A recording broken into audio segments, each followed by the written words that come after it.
Handa ng ipamagay, pagbenta ni Catherine Bernardo ang ilan sa kanyang mga gamit mula sa personal niyang wardrobe, mula sa mga bihirang na gamit na damit hanggang sa halos bago pang sapatos at bag, sigurado magiging patok ito sa kanyang fans.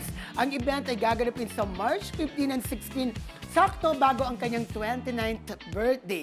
May entrance fee itong 50 pesos, pero tiyak na sulit para sa mga gustong makuha ang good as new items ni Kat. Bukod dito, marami na rin siyang naipamigay sa mga malalapit niyang kaibigan, pero may natira pa para sa mga suki ng kanyang pre-loved sale. Ay, bongga. Parang gusto ko magpunta dyan. Ako rin, lulusog dyan. Maraming Kaya lang, lulusog. baka naman napakamahal.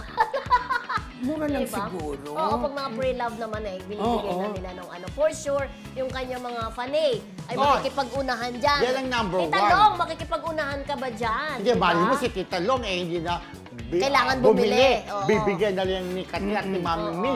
Dahil di ba sabi nga, Bibigyan si ni Tita Mami Long ng Min. spaghetti. Oo, bagay sa kanya yun, di ba? In Ay, fairness, bagay mo yung BFF, yung spaghetti na damit spaghetti ka. ko ba? Pero in fairness, blooming talaga ngayon si Catherine. Napansin ko lang, ha?